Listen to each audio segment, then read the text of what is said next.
So, this is sort of a two for one today. This comes from Zello Street, a very good blog, and I definitely recommend going to follow it. It's very good. Um, so, what are we talking about today? Well, we're talking about Darren Grimes. You may have seen him recently a lot on TV. This is the guy who is like a young conservative, but he's also very heavily a Brexiteer. And he went on a Twitter campaign recently and basically showed that once again, like all Brexiteers, even though they claim to want Brexit and apparently it's going to be this amazing thing, they have no idea in actual fact how it's going to work and how it's going to affect this country. As usual, Brexit is a complete fantasy project. So what was he saying? So, the ignorance of right-leaning Brexiteers allied to their routine propensity to falsehood and misinformation is not serving them well as reality begins to take hold.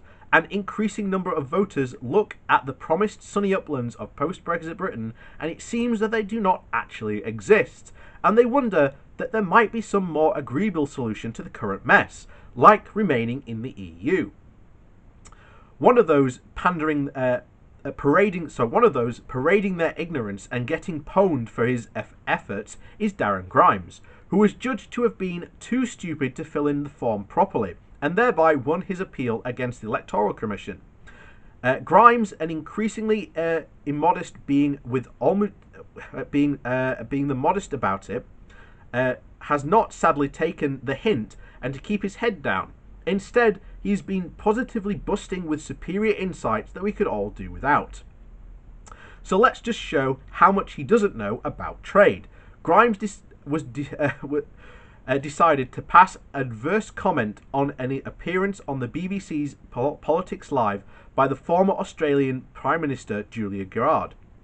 After all, she is one of those rotten lefties, and so she must be wrong on everything. This is also something I want to do, but I also want to tie it into this as well. Because of what she goes on to say, I have to wonder if there has been, because a lot of right-wingers went after her, I have to wonder if there was so much anger foisted at her because she was a woman.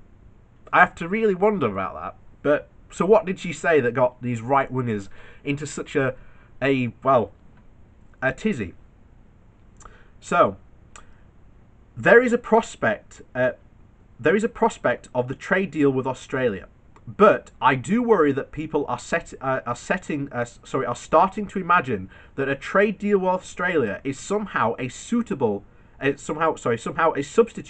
for being on the doorstep of a market of 500 million people. It's not. And in terms of current size of our trading relationship, our list in terms of biggest two-way trade is China, Japan, the USA, South Korea, India, New Zealand, Singapore, the UK, she warned. So, they don't care. They're trading with their closest partners, and as always, geography and trade matters. It does not matter that we can do these apparent, quote, fantastic trade deals with like the Australians and New Zealanders, because in reality, they won't replace anything. Europe is always our biggest source of trade. It ain't going anywhere soon. So anyway, Grimes wasn't having that. He said, last time I checked, fantastic Australia seemed to be doing pretty bloody well for itself, without being part of the EU. Our trade with the rest of the world is skyrocketing, whilst that with the EU declines. Let's reject this isolationism.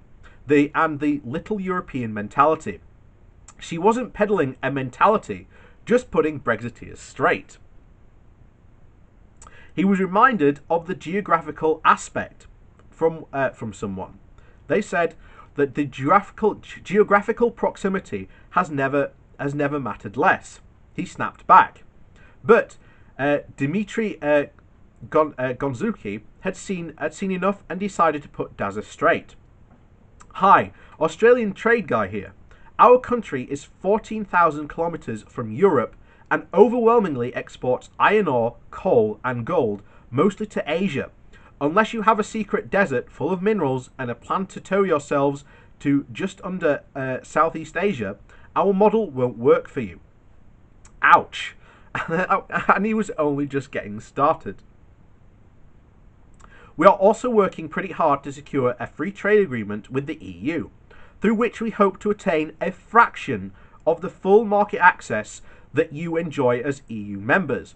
And thanks to a bunch of historical reasons, Australia enjoys significant more access to the agricultural markets of the EU through country-specific quotas under WTO rules than the UK will under a no deal.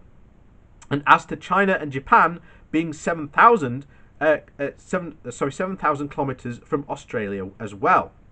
The blue stuff on your map is easier to move goods over than the green stuff.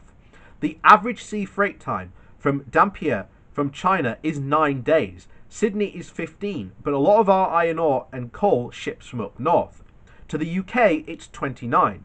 Also, Australia has built up bilateral trade agreements with many of its trading partners. So, as you can see, once again, this guy, and as usual, Brexiteers know nothing about trade. The ignorance on this is staggering, especially when experts get involved.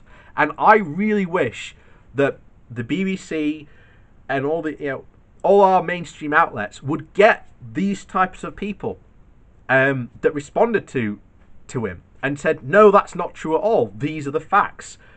We are so infuriated with the fact that I especially when the BBC have two people on to balance the sides. So you get this expert who's knows what he's talking about, and then you get the Brexiteer who spouts nothing but his opinion and fantasies.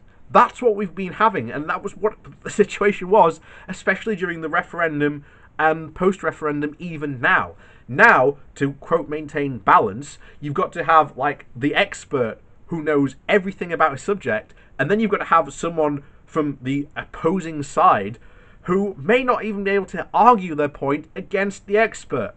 That's not balance. That's just stupidity on show. But there you go.